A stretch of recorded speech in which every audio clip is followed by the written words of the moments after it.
नमस्कार, स्वागत आहे तुमचं आपल्या स्पाइस खान यूट्यूब चॅनलमध्ये. तर सहसा असा पारूसा दोडका पाहिला की सर्वांचेच नाक मुरडलं जातं आणि ही भाजी कोणीही सहसा खायला टाळतं. तर आपण याची खूप टेस्टी अशी भाजी बनवलेली आहे. तर आता आपण ही पारूसा दोडके व्यवस्थित स्वच्छ धुवून कट करून घेतलेले आहेत. एक टोमॅटो आणि एक कांदा पण कट करून घेतलेला आहे. नंतर आपण अद्रक आणि लसूणची पेस्ट पण बनवून घेतलेली आहे. आता आपण गॅसवर कढई ठेवून भाजीला फोडणी घालत आहोत. त्यासाठी आपण 2 ते 3 चमचे तेल घातलेलं आहे, मोहरी, जिरे. आता हे छान तडतडलं की आपण लसूण आणि अद्रकची पेस्ट टाकलेली आहे. आता ही लसूण आणि अद्रकची पेस्ट आपली परतून झाली की आता आपण याच्यामध्ये घालणार आहोत कांदा. चवीला म्हणाल तर खूप अप्रतिम लागते ही भाजी. तुम्हीसुद्धा नक्की एकदा ट्राय करा. आणि आपण आता भाजीला तर सुरुवात केलेली आहे, पण तरीही तुम्हाला एक छोटीशी रिक्वेस्ट करते, तुम्ही जर आपल्या चॅनलवर नवीन असाल आणि आपला व्हिडिओ पहिल्यांदाच पाहत असाल तर प्लीज चॅनलला सबस्क्राईब करा.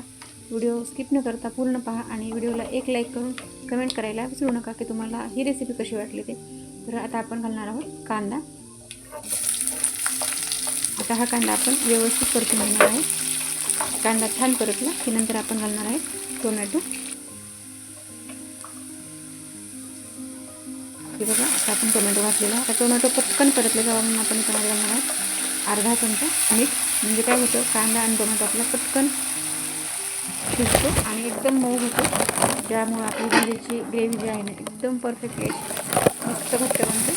तर आता आपण हे व्यवस्थित परतून घेतलेलं आहे. आता आपण घालणार आहोत मसाले. तर घातलेले आपण 1 चमचा लाल तिखट, पाव चमचा हळद, 1 चमचा गरम मसाला घातलेला आहे. खूप कमी साहित्यामध्ये पण ही भाजी जी आहे ना खूपच चवीला टेस्टी लागते. तर आता आपण हा पारूसा दोडका जो आहे ना अगोदर स्वच्छ धुवूनच कट केलेला असल्यामुळे आणि नंतर कट केल्यानंतर धुतलेलं नाही आहे. तर आता आपण हा फोडणीमध्ये घालून छान परतून घेणार आहे. जेव्हा आपण ह्या कुठल्याही भाज्या फोडणीमध्ये घालतो ना तर तेव्हा त्या 2 ते 3 मिनिटांसाठी व्यवस्थित फोडणीमध्ये परतून घ्यायच्या आणि त्याच्यावर झाकण ठेवायचं 2 मिनिटांसाठी. आणि आपण जेव्हा भाजीमध्ये थोडंसं पाणी घालतो ना तर ते पाणी शक्यतोवर गरम घालायचं, म्हणजे भाजीला जे आहे ना खूप छान चव येते आणि आपली भाजी एकदम जास्त चविष्ट बनते. तर आता आपण याच्यामध्ये घातलेलं आहे शेंगदाण्याचं कूट, 1 ते 2 चमचेच घातलेलं आहे. आपण ह्या भाजीला जास्त रस्सा नाही बनवणार आहे, एकदम थोडासाच रस्सा बनवणार आहे. छोट्या छोट्या आकाराचे आपले पारूसे दोडके जे आहेत ना 3 ते 4 होते, त्याच्यासाठी आपण फक्त 1 ते 1.5 वाटी पाणी घालणार आहे. आता आपण हे झाकून ठेवलेलं आहे फोडणीमध्ये.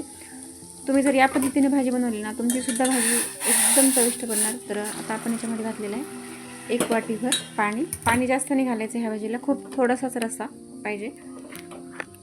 तर आता आपण ह्याला असंच 5 ते 6 मिनिटांपर्यंत शिजवून घेणार आहेत. ह्या भाजीला शिजण्यासाठी वेळ खूप कमी लागतो आणि खूप कमीत कमी वेळेमध्ये ही भाजी तयार होते. तर आता आपली ही भाजी शिजून तयार झालेली आहे.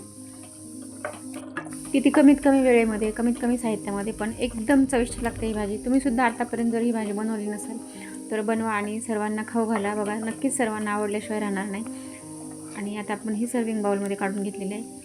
तर आणखीनही चॅनलला जर तुम्ही सबस्क्राईब केलं नसेल तर प्लीज चॅनलला सबस्क्राईब करा आणि व्हिडिओ आवडला असेल तर एक लाईक करायला विसरू नका. तर आपली भाजी तयार झालेली आहे. व्हिडिओ नेक्स्ट रेसिपीसोबत नेक्स्ट व्हिडिओमध्ये. तोपर्यंत बाय बाय.